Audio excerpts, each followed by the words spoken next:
lakini nafundisha watu wajiajiri. Swali linaweza likaja hapa. na huwa nawaambia watu napenda kufundisha.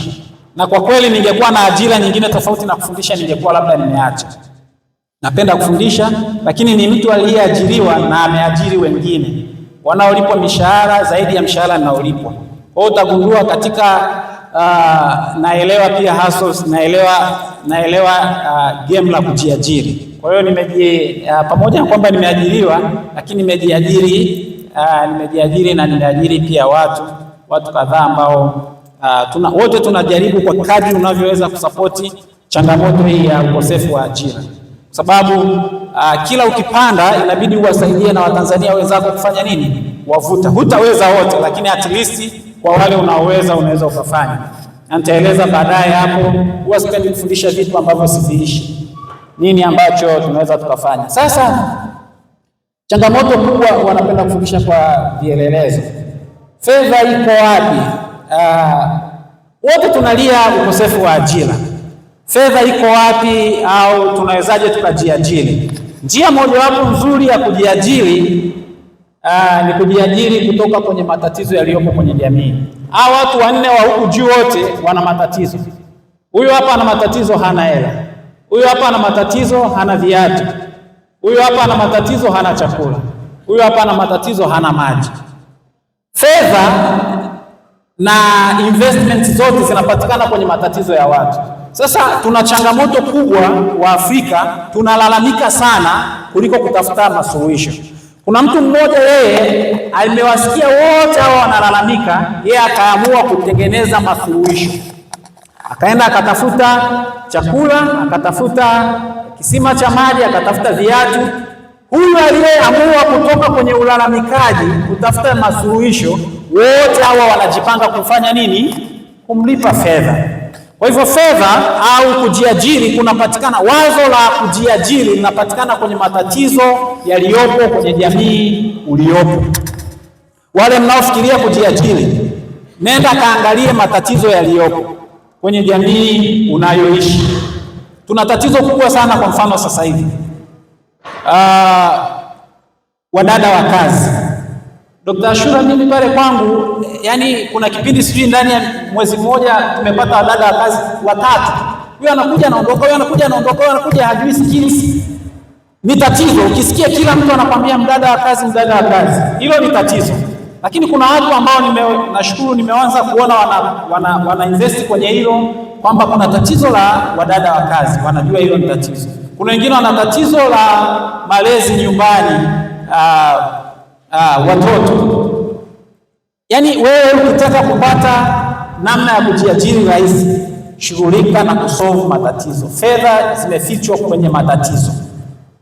Nimemaliza PhD Ulaya, nikapewa ofa, nikaambiwa tutakupa kazi hapa, baki hapa. Nikamwambia hapana, siwezi kubaki hapa. Akaniambia, why? Unarudi Tanzania kufanya nini? Wewe nenda kaache kazi, njoo utafanya kazi. Nikamwambia hapana. Kwetu kuna fursa nyingi kuliko hapa. Kwa nini? Kwa sababu matatizo ya Afrika ni mengi. Matatizo ya Afrika ni mengi. Na ana uwezo wa kutengeneza fedha Afrika kirahisi kuliko unavyoweza kutengeneza Uswisi. Wananiambia kajitafakari, unaondoka Geneva Uswisi kurudi Tanzania? Naambia ndiyo, narudi. Kwa nini? Huku tuna matatizo mengi na tunaweza tukapata vipato vingi. Tunaelewana jamani? Kwa hivyo kila mmoja awe na mindset ya kujiajiri. Unajiajiri vipi? Kulingana na passion yako, lakini na matatizo yaliyopo katika jamii. Tuna post harvest loss. Hapa Tanzania kwa mfano, nenda katika kilimo, kila mazao yanaponunuliwa, yanapovunwa, bei iko wapi? Chini. Baada ya muda bei inafanya nini? Inainuka. Tuna population kubwa. Tanzania penyewe tuko karibia milioni 65 sisi tunaelekea sasa hivi. Tunafikiri tunazidi hata milioni 65. Kwa hiyo kuna fursa nyingi zimejificha katika matatizo ya watu. Kila sehemu unapogusa nchi hii kuna fursa za kujiajiri. Kila sehemu. Kuna kijana mmoja alikuja akaniambia mwaka jana, ana shilingi 100,000. Sasa nafanyaje hapa? Nikamwambia wewe huoni fursa? Akaniambia sioni. Kaambia nenda Kariakoo. Nikapiga simu nikamwambia mtu mmoja Kariakoo, huyu anakuja huko akusanye bidhaa alete hapa Iringa. Anaenda anachukua hizi saa tunazovaa hizi, anachukua kule kwa bei ya jumla na baadhi ya vitu kwa bei ya jumla pale kwa rahisi sana. Akija hapa anauza mara mbili, hapa mashine 3 anauza mara mbili ya bei aliyonunulia Kariakoo. Anaenda na kibegi tu cha mgongoni, anabeba mzigo wake wa 100,000. Sasa hizi tunavyozungumza anamtaji zaidi wa milioni 20.